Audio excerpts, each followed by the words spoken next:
Always good to put your microphone on. Hello and welcome to our first episode of 2022, and in fact, our fifth episode overall. If you're just tuning in for the first time, this is a monthly show where we discuss and debate everything EdTech. We have covered a whole host of EdTech topics: innovation and EdTech use in FE, how EdTech can be used to improve literacy levels, XR and its impact in education, EAL and ESOL, and winners of the awards at Dubai's guest event.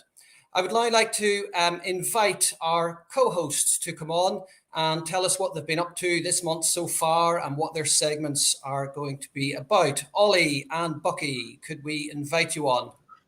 Hello, Ollie, tell us, how's Hi, life, Ronan. how's things? I believe you have some news. Yeah, really good, thanks. We are 2 weeks away from half term here in Abu Dhabi. And I think, Ollie, we're struggling to hear you. Oh, is my audio not coming through? It is just about. So yeah, we're looking forward to returning to school next week. But yeah, I have some news. I will be returning to the UK at the end of this academic year to lead up. My new title is Head of Digital Transformation at the Thomas Deacon Education Trust. So really excited to come and work with a real diverse range of schools and educators. Really looking forward to that, Ronan.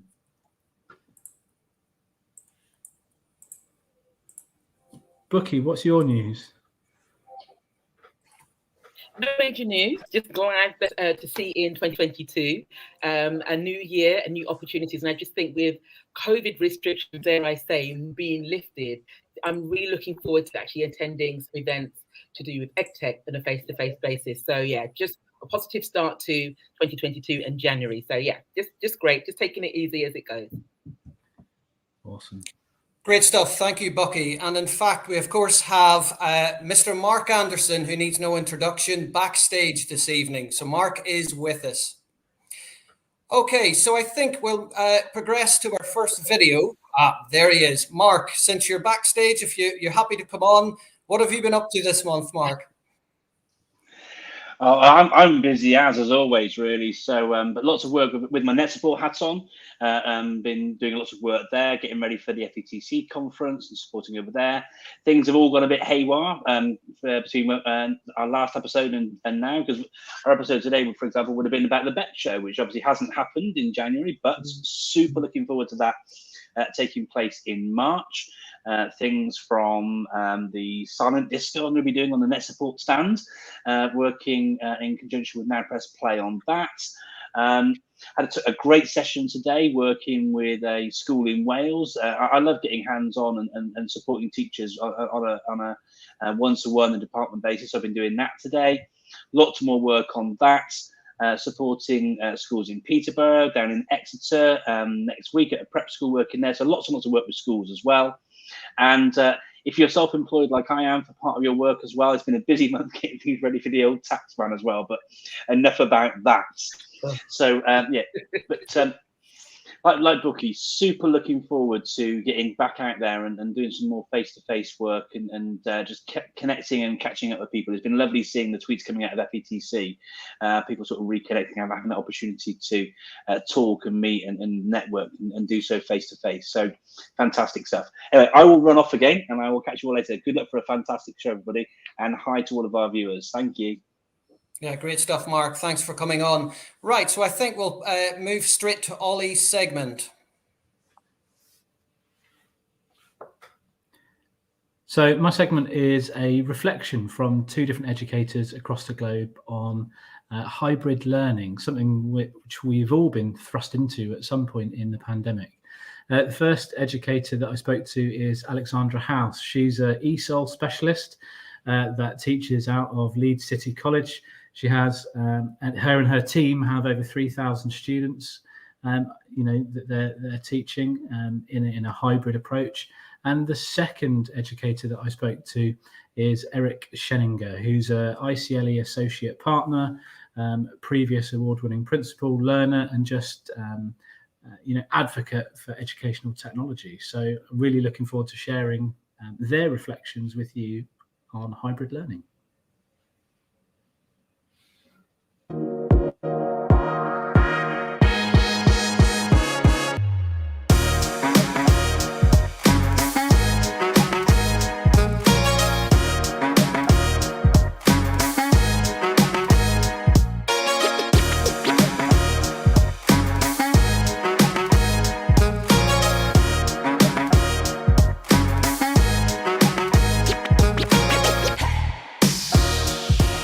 I work in ESOL, and in ESOL, specifically for us, it allows us a lot of flexibility. So we don't have to insist that the students must be present in the classroom, in the physical classroom. That's a great point. And the second one, probably the most important for me, it allows personalization. So you can adapt your materials, the way you deliver it, the links, etc., quizzes, to the needs of a specific learner. Yeah, I think the benefits of a hybrid environment is safety.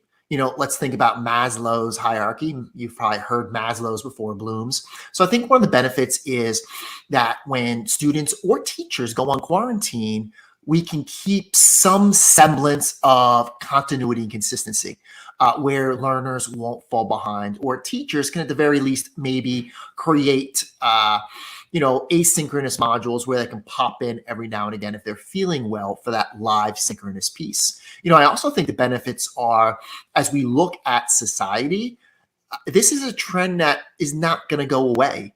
And when the pandemic is over, you might still have learners at home that are dealing with anxiety issues, learners that are sick for whatever reasons. Maybe they just can't get to school because of, tie-ups in the home. But also, let's look at it from a adult perspective. Maybe an adult just had surgery and can still facilitate lessons via hybrid. So I'm not saying it's preferred. I'm not saying that it should stay. But the benefits really come down to keeping learning going when different issues and challenges arise. Also, it allows us to help our learners develop competencies of remote collaboration, self-regulation, emotional intelligence, time management that are going to be pivotal in the world now and going forward.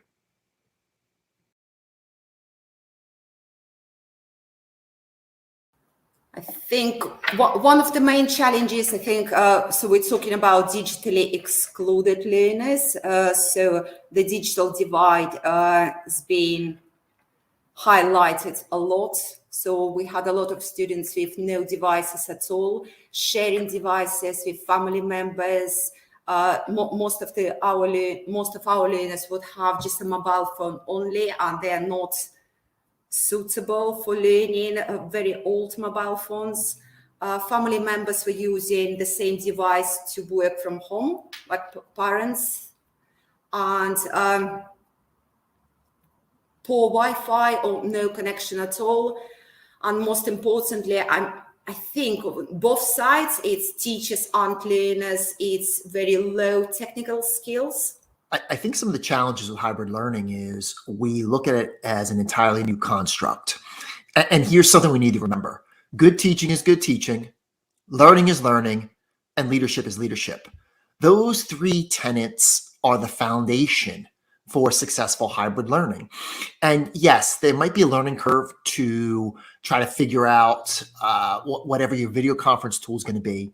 We need to integrate breakout rooms for discourse. But when we think about the flow of a face-to-face lesson, it's going to be no different than in a hybrid environment. It's just trying to figure out that balance with your learners that are there face-to-face, but also those that are remote. And just like any good lesson, you want to empower your kids. If we just fall back on direct instruction and we teach per se, that's when there's going to be engagement issues and kids might not learn. So, accountability, relevance, meeting, authenticity, discourse, collaboration, those are the tenets that we need to make sure in a hybrid environment.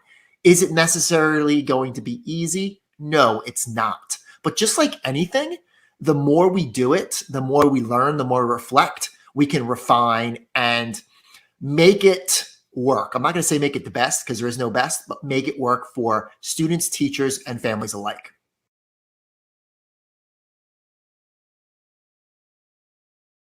It obviously depends on the skills of the teacher. If a teacher has been using blended learning quite well, and they know how to use digital tools, and most importantly, how to use digital tools effectively and efficiently, so it will reduce. On the other hand, if you're been relying on the traditional teaching, that's nothing wrong with it. And suddenly you've been thrown out into a situation where you've got half of your class in the classroom, half of your class online. So this is what we did to decrease the numbers in groups, to increase social distance, etc. A lot of our teachers have really struggled, and it's completely understandable, because what happened, they were trying to use the same methods and same PDF worksheets to accommodate the needs of the students in the physical classroom and online. So it depends.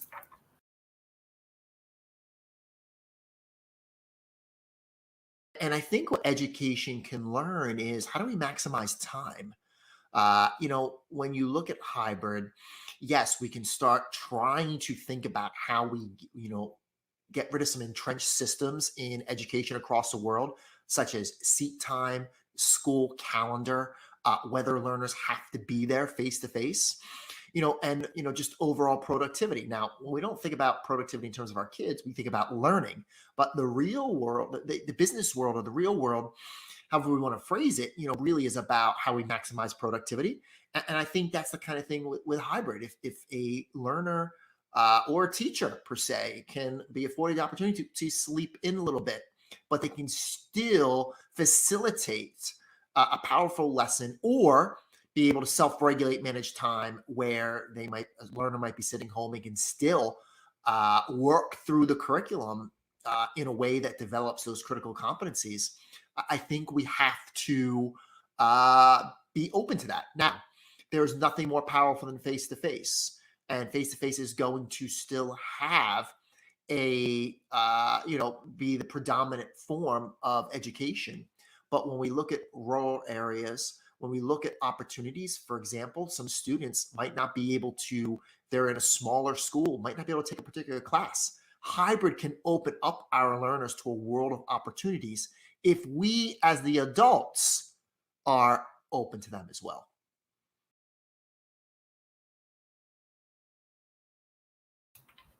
Skills, students and teachers. Teachers are more important, because if teachers have got the skills, so obviously they can teach those skills and practice with the students. Devices, suitable devices for learning, internet access, and it's also the culture and the mindset, I think, extremely important. We always need to remember that our students, so we shouldn't underestimate them, as long as they got suitable devices and reliable connection. So they are adaptable and they are resilient. So we shouldn't underestimate them. I would say the same about the teachers, and the teachers are adaptable and resilient. So they shouldn't underestimate themselves, really. So we can't do it. It's not that difficult. Technology is not there to lead you. Technology is there to support you.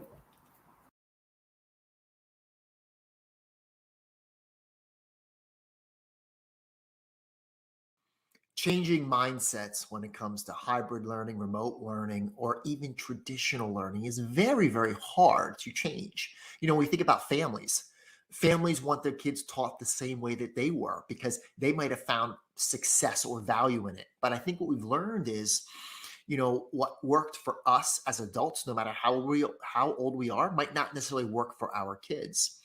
And when we look at mindset, most people have a fixed mindset because they are afraid they don't understand.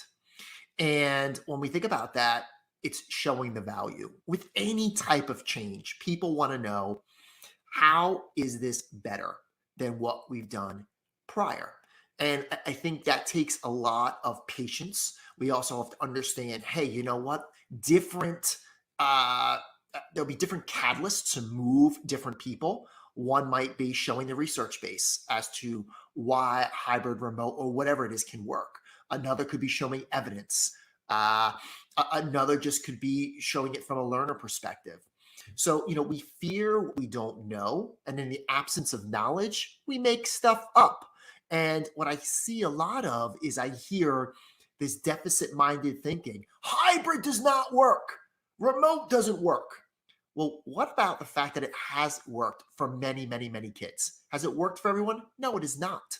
But let's focus on those wins, those successes, and not say, we are so black or white when it comes to how we want our kids educated or what we think is best, but there's always gray. And I think getting the perspective from the learners, from the teachers, from the administrators, from the families where it has worked, and try to implement those same strategies or make them even better.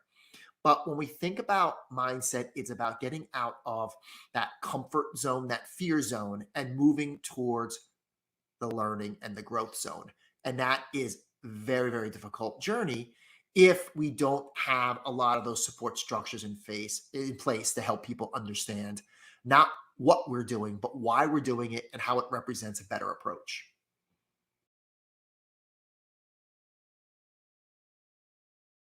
There is a way to make everything that we do in education easier.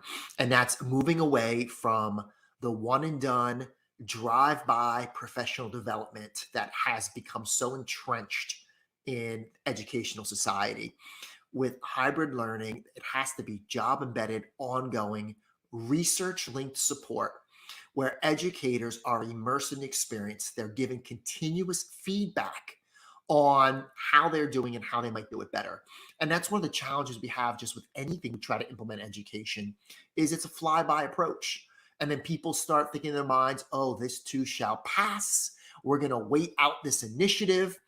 And, with hybrid, there's a lot of anxiety because there wasn't ongoing job embedded professional learning to support educators with to find success. So everything comes down to getting professional learning right, whether it's hybrid, blended, differentiation, cooperative learning, equity, SEL, doesn't matter what it is, but there has to be real professional learning in place that isn't pulling teachers and administrators out of their daily day, but just becomes a part of what they do every day.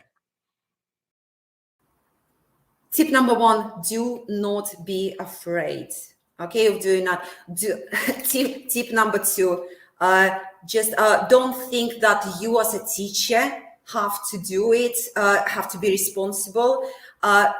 For example, you've got some of your learners in the classroom, give them the Chromebook with the learners who are working from home and ask them to work together and to look after each other.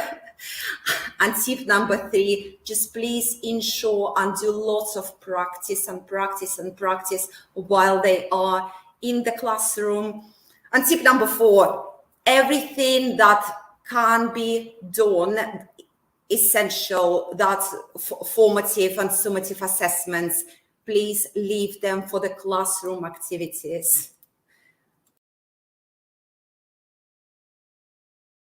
Depends on the needs of the student, the teacher. So we're trying to find the tool that can support that particular need or that particular learning outcome. And obviously we do consider the models like SAM or TPAC, but then again, it's not something we focus.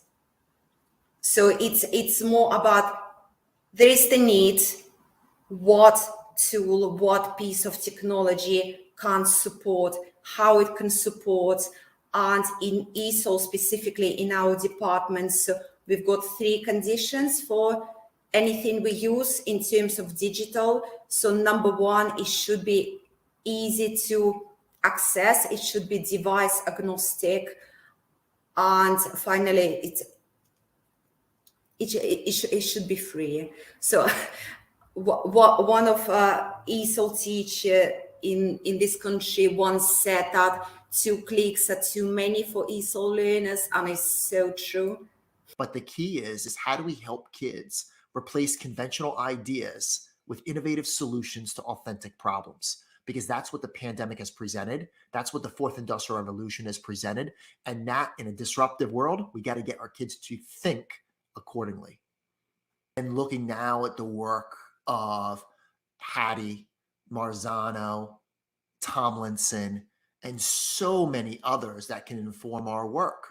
So as we think about, is this inherently new? No. Going back to my opening statement, good teaching is good teaching. Learning is learning. I'm a big fan of the work of Madeline Hunter, who really formulated how, back in the 1960s, effective lesson plan design. But we can take those elements and embed them in any a hybrid lesson. We could look at the anticipatory set, reviewing prior learning, checking for understanding, modeling, independent practice, guided practice, closure. Those are just good elements. What's new is all this technology. What's new is emerging research on how the brain works. So we can take that foundation that has been built by so many others, well beyond the names that I just mentioned, use the tools and knowledge that we have today to create experiences that don't just work for teachers, administrators, and families, but most importantly, work for those who we serve, kids. Every single learner has greatness hidden inside of them. It's a job of an educator to help them find and unleash that greatness, regardless if it's remote, hybrid, face-to-face, or something in between.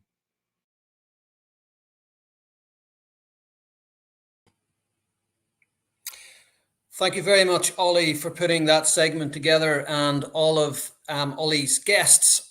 Some really useful insights, tips, and advice around a very difficult topic that, of course, all teachers are grappling with at the moment. So really, really interesting stuff.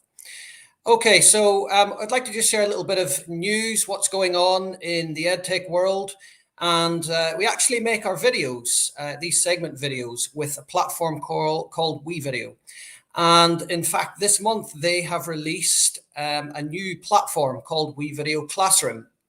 And the platform allows teachers to set up assignments, to enable students to collaborate or work individually.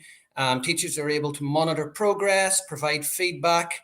So if you'd like to know more, you can jump on the WeVideo site and you can see the link at the bottom. There's a free trial and you'll find out all the information you need from there. Okay, so next up is Bucky's video.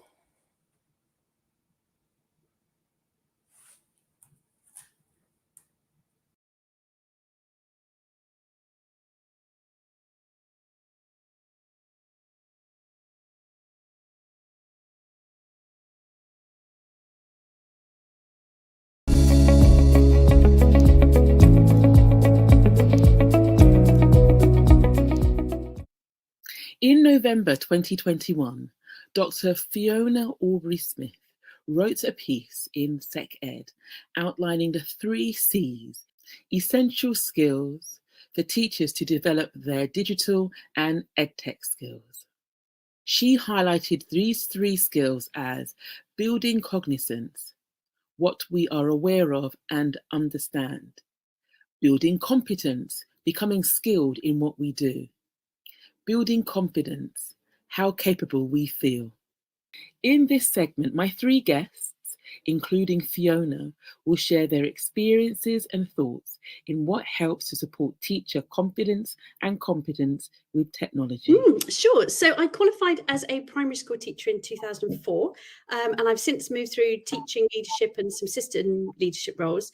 I'm currently an independent education consultant, so I support teachers through working directly with schools and multi-academy trusts. 2007, I think it was, I was teaching in an infant school that was largely Royal Navy families, and parental engagement when parents are away for kind of 6 months plus at a time provides a very different kind of challenge, but we love a challenge. So we were one of the first infant schools to use learning platforms to engage those absent parents actively in classroom learning in real time and meaningful classroom experiences. And that kind of got me wondering about what can be done in this EdTech space. And we got lots of attention for that, but it all focused around the technology and about the technology being used by young children. What was really going on was actually all about pedagogy. So what is the classroom? What does the school mean as an idea? What's the role of the teacher? And when, how, and where we learn. Hi, my name is Lawrence Tajani. I'm the founder of Happy to Host Education. My background is in teaching. I taught for 10 years before leaving the classroom. I was responsible for rolling out Google for Education in my school, but also looking at digital literacy across the classroom and actually how can everyone be a stakeholder in helping with digital literacy. So that involved also upskilling members of staff and various other things. Take up an EdTech role, consultancy, working with a company called Apps Events. And that was going around to schools across the UK, helping them with their digital strategy. Okay, from what I find when working with teachers is that they definitely lack confidence when it comes to changes, upgrades. The thing with technology, whether it's software or hardware, there always comes a time where something new has come out. We need to upgrade either the hardware or we need to upgrade the software. And that can be very difficult for teachers regarding their confidence because maybe they've just got used to the old one and it feels sometimes like it's a bigger task than it actually could be in reality. I also find that teachers lack confidence when it comes to exploring aspects of a software. It could be for the systems that teachers use in the school, or it could be software that has been used with students. But when it comes to exploring aspects that maybe they've heard of, or maybe they've been told that it could save them time if they did it this way instead of that way. And it's this whole idea about changing systems and adapting the way that you work. There's not always the confidence that's needed to try to explore those different changes due to the fact that we are creatures of habit, and also we are comfortable in what we know. Once we know something, we like to do it. We know it takes us a specific amount of time. We know that we can get certain things done within that time, and we like to keep life as simple as possible. So when we talk about teachers and technology, we often just focus on the competence of using technology, what that teacher can enact. But it's so much more than that. It's about being cognizant of what that teacher's aware of, but maybe don't yet know anything about using. Thinking about Carol Dweck's growth mindset, they're not using it yet. Just because they're not doing it yet doesn't mean they don't intend to or don't want to. That might be the stuff they talk about rather than do. And similarly, in terms of confidence, just because a teacher can do something doesn't mean they realize or they think they can do it. Doesn't mean they believe themselves that they can do it. You know, teachers are very self-modest, so very self-deprecating. And they always think that everybody else is doing all the amazing things they're doing. And it's just not always the case. We're often at fault for being busy, sometimes doing lots of things, thinking we have to do more. And sometimes it's useful just to step back and think about whether the uses of technology that we're using are the most effective, the most impactful. So Professor John Hattie's work, know thy impact. To do all that, we need to know what we're actually trying to do more forensically. And that all comes back to personal pedagogical beliefs. What does it mean to you to be a teacher? How do you feel that knowledge comes to exist? And to you, what is the role of your classroom in a child's education? They're big, big, big questions. So if you're enacting a pedagogical process, a thing being set by the school or strategy, and it's out of sync with your personal pedagogical stance, it's a bit like trying to make orange juice out of apples. They're broadly similar, but not quite aligned, and less likely, therefore, to impact on shorter term learning. So teachers, be confident in your pedagogical stance. Invest in it, understand yourself. You and your beliefs matter. That's what will drive confidence. That's what will drive EdTech use. So unpack that pedagogical stance, reflect on it, own it, live it. I think when it comes to technology, I think the starting point is they don't really believe in themselves. When they hear technology, sometimes they believe they need to know everything, and they feel there is a pressure to know all the different technologies or softwares to a high standard. But what I say to staff that I am supporting is have a few targets. Maybe start with a technology that you need in your classroom, that you need to use, for your day in and day out job. Maybe just focus on 3. Don't try and do 10, because I've been there, I've done that, and it made me feel like I don't know what I'm doing. I feel that regarding improving teacher competence and confidence, I feel that it's really important to identify the 2 distinct things there, because one doesn't always inform the other. When someone is confident, they may not have the knowledge to be competent in what they're doing. And also, when someone is lacking confidence, it doesn't necessarily mean that they don't have the competency to be able to do what is needed. So we try to address them both. And usually it's the confidence first, helping teachers to realize that I can relate to you. I understand what it is to struggle when it comes to technology. I do not know everything. There are plenty of technologies out there that maybe I've not used before or I'm not familiar with. And there is that sticking point, that learning curve that's quite difficult when you approach something new. So I find that relating to teachers on that level, being stuck with the printer, whatever it may be, really does help them to say, okay, this person does understand where I am. And that, I guess, kind of drops the guard a little bit, and then kind of opens people up to be able to kind of hear, okay, what's next? And then as you deliver training, you're giving bite-sized information, so it's not too much, too overwhelming, and your colleagues are able to kind of receive step by step. And I find as well, when you introduce a new piece of knowledge, it's good to allow time for consolidation in that piece of knowledge and celebrate success in that area as well. That really does help. And it can be cyclical as you add more information, helping people to be more competent. They become more confident in turn. So in terms of actually, what builds that confidence is giving teachers space and time. And also, I think from maybe a senior point of view, is encouraging those risks, to take that risk. And if it doesn't work, they won't be penalized, because essentially they need that safe space. I think everyone needs a safe space to actually take the risk. So it's one thing encouraging people to take a risk, but the next thing is, are they going to be penalized? Are you going to give them that safe space?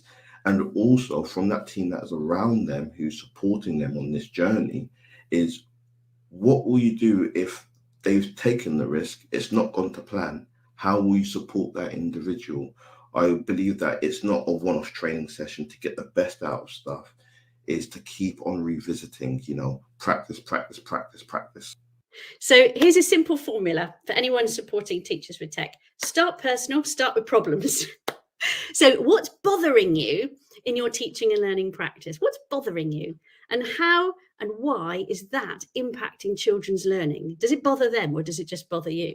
How do you know? What's your problem? What's your evidence? And then offer solutions that recycle existing skills and knowledge. Use the same tools but differently, or new tools but start simple, or no technology. So the solution might be an offline thing. I'll give you 2 quick examples. So firstly, a teacher or many teachers in the same school using wireless keyboard and mouse. Some teachers will use that as an opportunity to go and sit amongst the students, work in groups, have that kind of co-constructive learning experience. Other teachers will use it to perch, to be able to move away from the front of the classroom, thinking that's going to make a difference to how the students perceive the teacher. But if they're still on a higher level, there's still a power dynamic going on there. Same technology, same thinking, different outcomes. So we're starting personal, we're starting with problems, thinking about what's bothering the students and the impact on them. And then we're offered the solutions, same tools or new tools or no tech. So then go into all the usual stuff about making a plan, try it out, reflect, refine, implement it on a larger scale or more embedded practice, reflect again, refine it again, embed it, reflect again, refine, and evaluate. But because you're reflecting and evaluating the impact on children's learning, their lived experiences, you're then not looking at the impact of the technology implementation itself, whatever that scale is. It's focusing on the impact on children's lived experiences of learning. They are simply there to be used by you as a tool. You know, that technology, that piece of software only works if you are using it in the right way and how you see fit with your audience in your classroom. You know, if that technology doesn't work for a particular class, it's okay to leave that technology. If it works for another class, use it when you need to.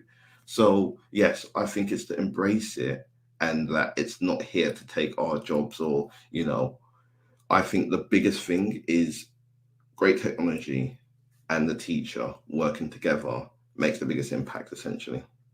Well, the things that I find interesting when it comes to helping my practice, the things I believe have helped my practice when it comes to helping build teacher confidence and competence, aren't necessarily tech related. I've read up on certain things related to psychology, emotions, personality types, and how we operate at work, motivation, types of motivation, intrinsic, extrinsic, leadership styles, and leadership models. A lot of these things have helped my practice when it comes to supporting colleagues, because yes, understanding that people do have a variety of different types of personalities, and there are strengths as well as weaknesses in every single one of them.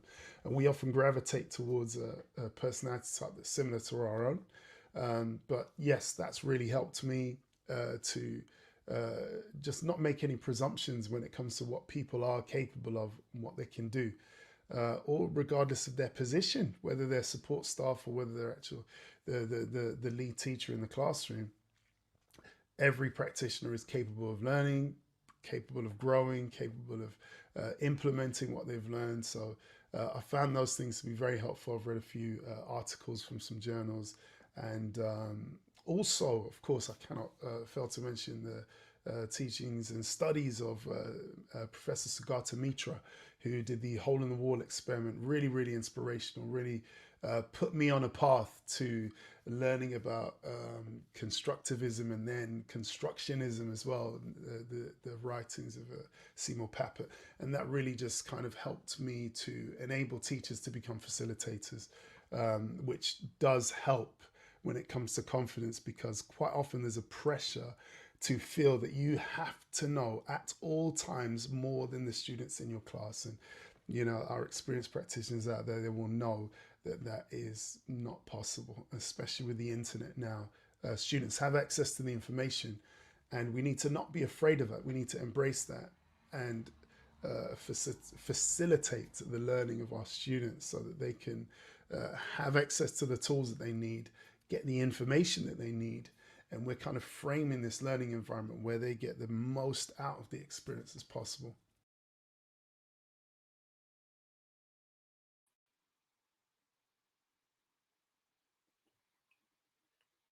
Thank you. My news feature is just a reminder for next month, Safer Internet Day on the 8th of February.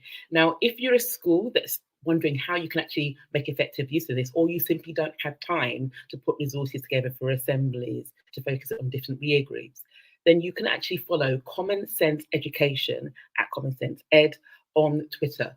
They actually have a digital citizenship implementation guide with lots of ready-made resources for different year groups, primary and secondary, that you can just use good to go within a lesson context or as part of your study. In addition to that, Netport have provided their updated online safety guide for 2022, and it's updated because it has the latest KITSI features and guidance. So 2 different sources that can help you as educators on a class level basis or whole school basis actually focus upon Safer Internet Day. Please look at the links in the excerpt below in order to actually just get access to those things.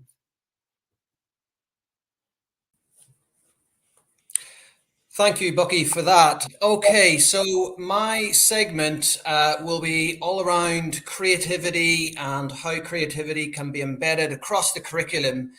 And a huge thank you to the guests who gave up their time in my segment, Faye, Cindy, Georgina, Jimena, and Anna. So without further ado, let's see my segment.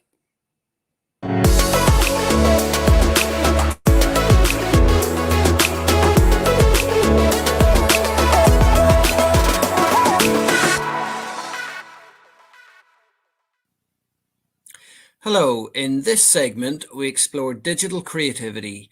We interview 5 educators who share their thoughts on how EdTech can foster creativity and how it can be embedded across the curriculum. They also share a variety of tools that can be used in the classroom. I think it's a really, really great place to start, because I think sometimes when, especially traditionally, when we think of creativity, we think of something that's going against the norm, something that's strange, something that's odd, something that's abnormal.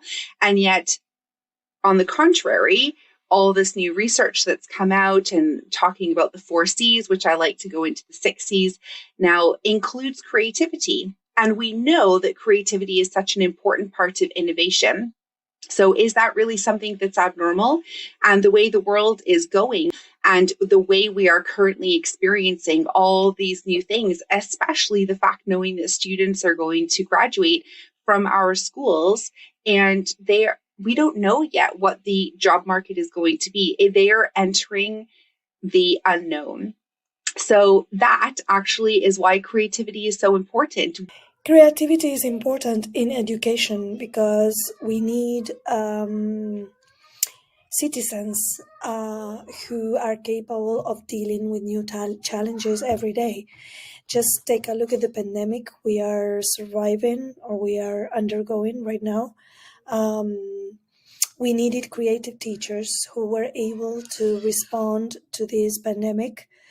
And the same happens with all jobs in the near future. The more creative people are, the more chances we have of finding successful solutions to our daily lives problems. What is creativity? Creativity is not about thinking in a traditional way. It's more likely about breaking down old established standards. So creativity itself as an education is the ability to see the same things in different ways. It's an ability to develop new and original ideas, methods, or objects. This skill is super beneficial in every field of education. And it's really crucial plus important skill, especially these days, because the old patterns don't work or they just stop working properly.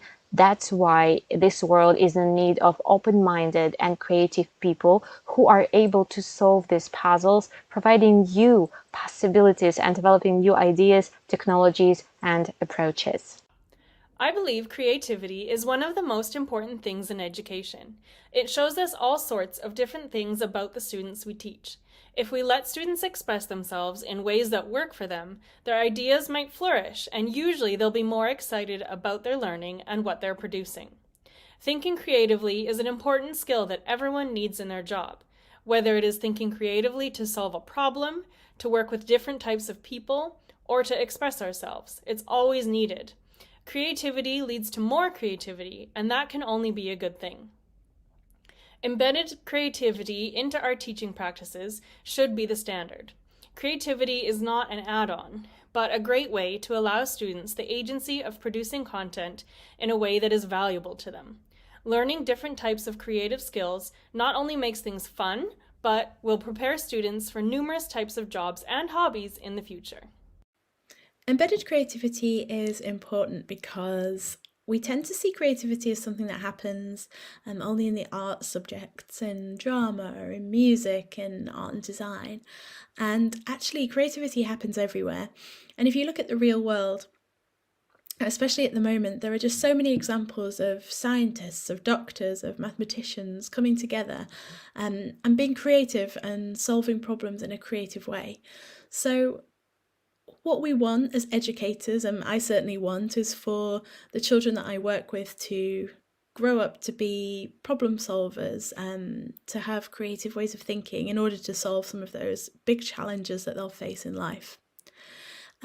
So we need to model as educators that creativity is something that happens everywhere, that everyone is and can be creative, and then just give them as many opportunities as possible to practice that skill.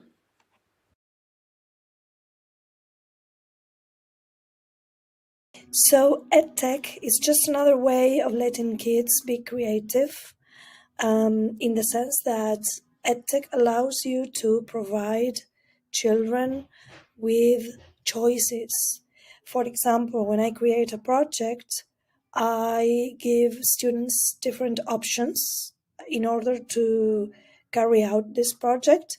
I sometimes even let them choose paper instead of technology, because some kids prefer to do a project on paper, and I give them that chance of choosing. And I have seen that this is the best I can do to encourage kids' creativity, because when they can choose the way they can tackle an assignment, they can, in their head,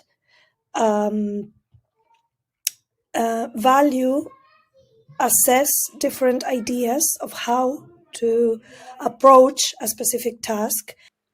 EdTech is a fantastic way to enable embedded creativity. I see devices as being like digital toolkits, really, that students can select from at the right time in order to solve different problems. So the key thing for me, really, in my practice is giving students choice and trusting them to choose the right tool for a particular task. Rather than telling them they're going to be using one specific app and they're all going to do the same thing, it's giving them a task and then letting them sort of almost surprise you with how they solve that problem and present the work to you. And often they'll surprise you by using an app in a completely new way, or they will combine 2 or more apps together and do something really extraordinary that you would never have thought of. Really exciting, because as you may or may not know, I currently work in digital strategy. So this is basically my role, is supporting schools with their digital transformation, obviously using education technology. So it is something that is really important. And I see countless times, day in, day out, educators and students alike taking risks in the classroom to use education technology. And you just see that spark. You see the curiosity, you see the imagination, you see the wow moment, and you think, this is what they're going to remember. So if you're able to embed it meaningfully, it can absolutely not only foster creativity, but those other things, that collaboration to learn to problem solve and critically think together with others, build that character education and watch the creativity soar. So I absolutely think, and there's so many different options now that educators can actually sit back and think, and with leaders and with the other stakeholders, think about, right, what are the tools that actually are going to support us in our journey, that are going to support the culture that we have at our school, and be able to find ways of using those meaningfully in classrooms. EdTech can definitely help embed creativity in the classroom. Publishing creatively is one of my passion areas at the moment. Instead of having students publish their writing in a text document, maybe with one picture, have them think about different ways they could tell their story. Use mentor texts that are videos, blogs, podcasts, documentaries, animations. Books are not the only real-world example of the way people share their knowledge. Take time to introduce a few new apps or websites to help them publish creatively, then open it up and let them choose how they publish next time. The diversity in your classroom will be inspiring. Educational technologies can definitely enable creativity in any classroom. To enable creativity in any learning or teaching space, we need to support our students with certain activities like problem-based learning or project-based learning. This way, students have an opportunity to take challenges, solve different problems, collaborate with different people, and learn new skills, which are excellent drivers of creativity. And we surely need to provide more options and opportunities for our students and ourselves to have an option of choice. It can be a selection of educational tools that you can support your students with, and choice boards are the perfect way for delivering them. So students choose the tools and use them in their learning space to benefit in their learning. Here I'm going to share with the list of my top favorite educational tools for developing creative skills that do really work for my students and myself.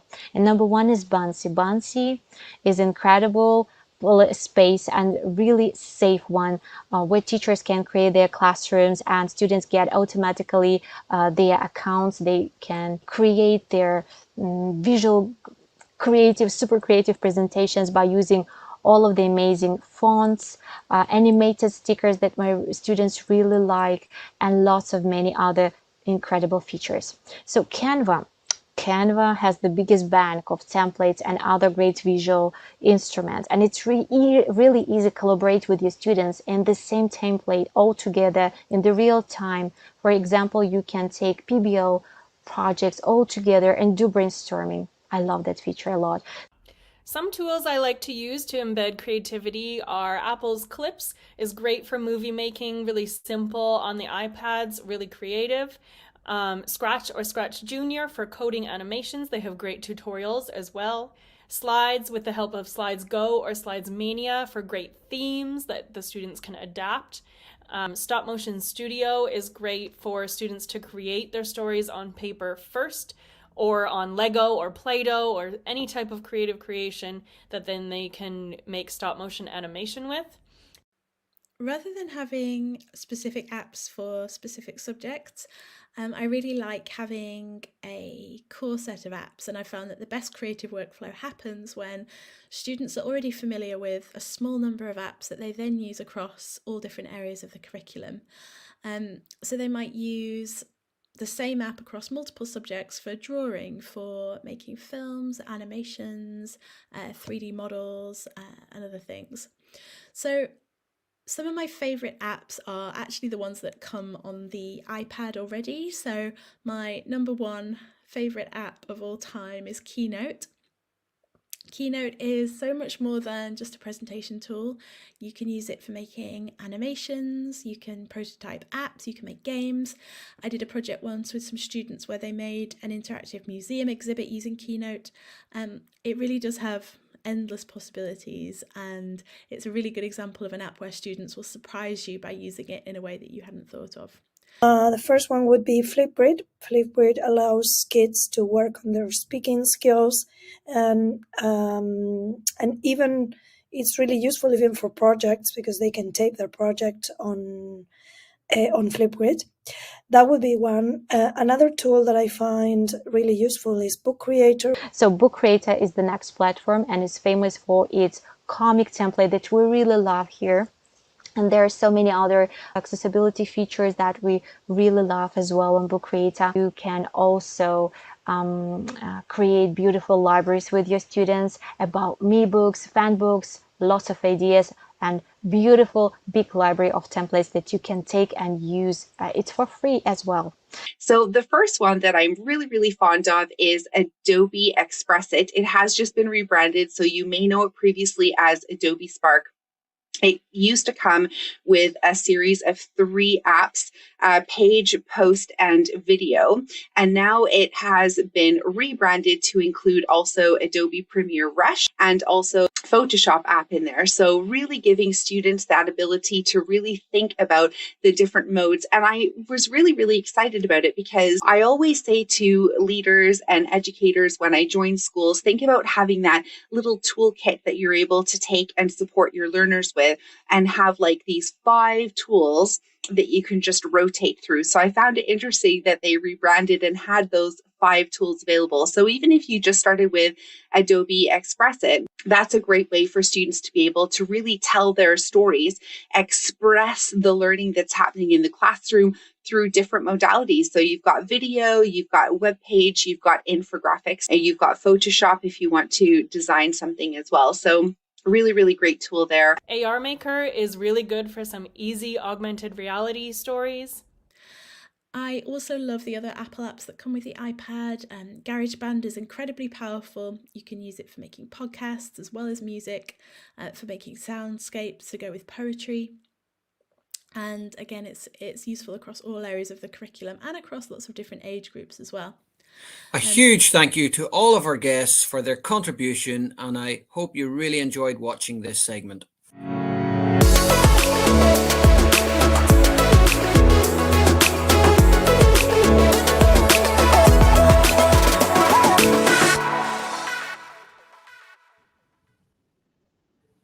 That's a fantastic segment there, Ronan, and it's great to hear all of the different educators across the globe, a truly global segment there, discussing their approaches and the emphasis that they put on ensuring creativity around technology.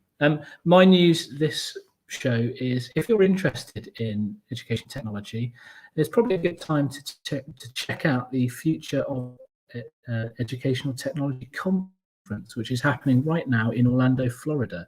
You can find out more information on their website, which is fetc.org, or simply just search for them on social media. Their Twitter is at FETC, or just search for the hashtag FETC. There's loads of great stuff going on over there and lots of great sharing. And shout out to our friends Al Kingsley, John Neal, Monica Burns, and a whole host of other great educators that are at FETC and sharing exactly what they are up to, what they're learning, and who they're connecting with at that conference. So that's my news for this show. And I believe that you can see some of those details scrolling along the bottom of the screen now. Our next episode for the Edtech Show is February 24th. We cannot wait to see you there, everybody. I'm really excited to once again bring minds together from the globe to share their experiences, news, views, and reviews around educational technology. Ronan, over to you. Yeah, thank you. Just really a huge thank you to everyone who joined us this evening live, or if you're watching this back, as lots of us tend to do nowadays. And obviously a massive thank you to all of our guests giving up their time to share. That's really what this is all about. So Bucky, I would just like to quickly bring you on as well, if you unmute your microphone, Bucky. Fab. And really, and thank you to Mark backstage. Just for all 3 of us, thank you very much for joining us this evening. All the best, and until next month, goodbye.